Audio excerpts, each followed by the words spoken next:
cooperation, of feeling connected together in a universe that allows people to play and define what that universe is. And you could see that being touched on in Curiosity, and we're currently doing this Kickstarter for Goddess. And although I've said it's a reinvention of God game, really what it is for me, it's trying to define what we think of as multiplayer. So this is a Kickstarter, it is still going on. Kickstarter's still going on. I think we've gotten down to the last 7 days and we've got a hell of a long way to go.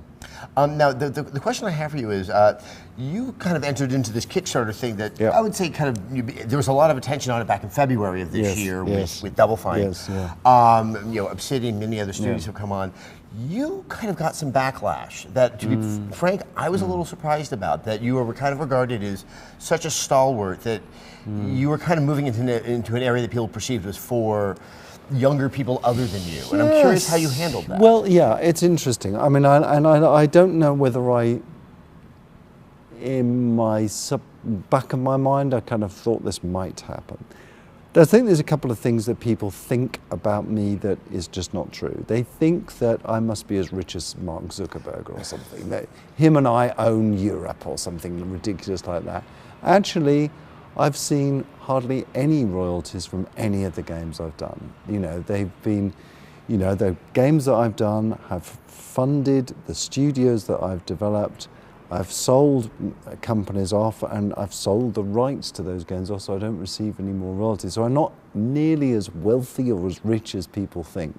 I'm an indie developer, and indie development needs money. It needs money to survive, it needs money to be creative, it needs money to be inventive. And one of the reasons going to Kickstarter is that you need support. You know, need monetary support. You can traditionally do that by going to a publisher. Nothing wrong with going to a publisher. But the other reason for doing Kickstarter was there was something I thought was getting a little kind of wrong about my persona, and that was this promises thing.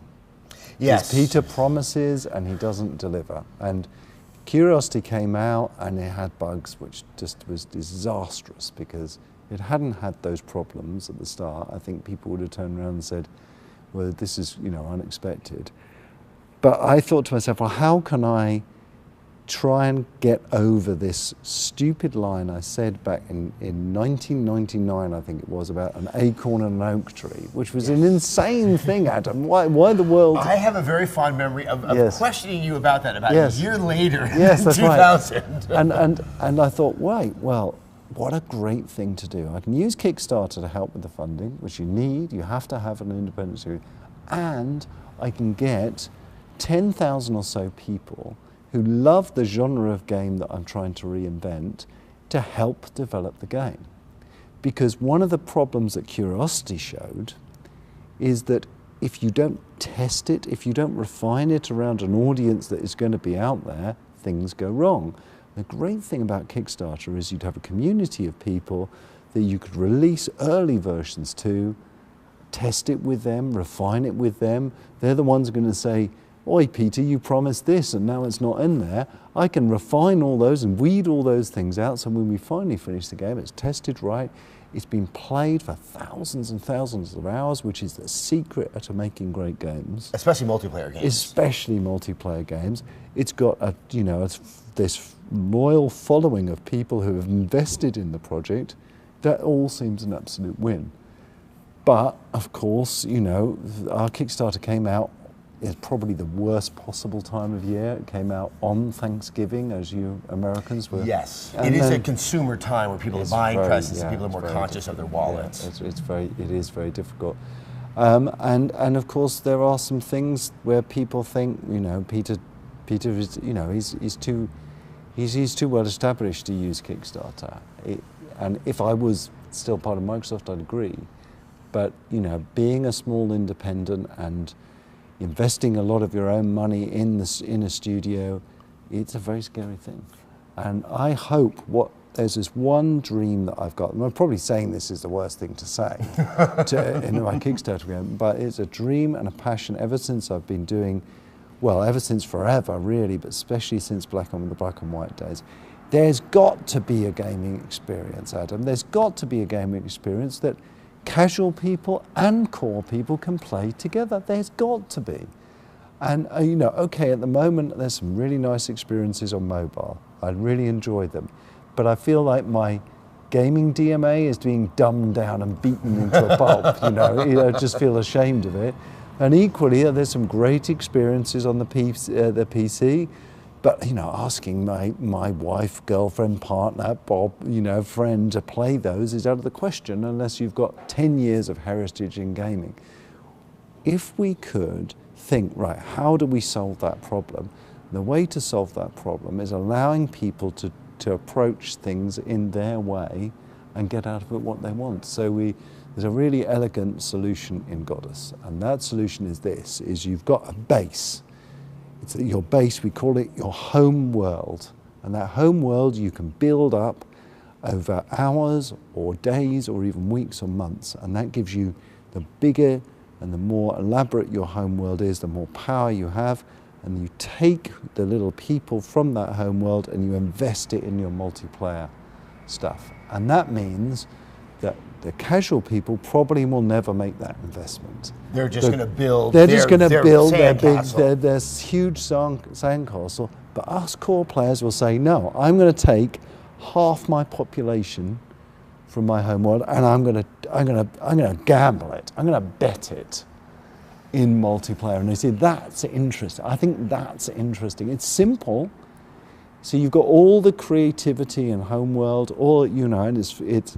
Think about this home world like this, is that what we're doing is we're taking everything we've learned from Curiosity about tapping, about people being artistic, about different styles of play, and rather than putting it onto the side of a boring cube, we're stretching it across the canvas of a land. So you can do some amazing creative things on this landscape. You can nudge it and push it and pull it, you can sculpt it, and everything that you do has meaning to this little simulation that's there, and that enhances those little people. The more little people you have, the more belief you have, which means the more godly powers you can cast, which is great for multiplayer. So it all kind of works together. It's not just us saying, well, we've done Curiosity, that will move on and do something else. The whole point is to learn something from Curiosity, to pioneer the tech, and then apply that tech to a game. So if the Kickstarter does not generate the money that you're aiming for, what is the next step? I mean, as someone who follows you for so long, obviously I'm very intrigued to see what this game is like. So there's three things that go through my mind. And you've got to be honest with yourself. I think when you put yourself in front of the world, where you stick your head up above the parapet, which is what Kickstarter forces you to do, you've got to be honest. And if it doesn't work, Adam, then I've got to ask myself two questions. The first fundamental question is this: is this something that the world is interested in? Or is this just something which, just a very few number of people? Is the concept right? Is the idea of reinventing a God game, is the idea of involving, thousands and thousands of people in a single game experience, is that right? And I think if the Kickstarter is way off, then that would have to be a no. If our Kickstarter is close, if it's within a few percentage points, then I think we would have to find another way of getting support to help finishing the game, and that may be a traditional publisher. There's nothing wrong with doing that. It probably means it would be less open than I would otherwise want it to be. It would be less interesting for the world to see how this game evolves using all this technology, but that opportunity is there, and there are contingency plans in place for us to think about that and do that. So with a few days left on the Kickstarter, where can people go to find out more and hopefully donate to it? Well, here's the thing. If they go to Kickstarter and they type in Goddess, that's Godus, they can go and pledge. Just a few dollars would be brilliant, and all you have to do is pledge a few dollars, and then you're involved in the creation of the game. If you've ever wondered how games are created, if you've ever wanted to be involved, if you have ideas that you want to see in a game, this is the project to do it in. And we are going to go and use all the technology of today's world with some mechanics that you haven't seen in a game for a very, very long time, and create something that the world hasn't yet seen.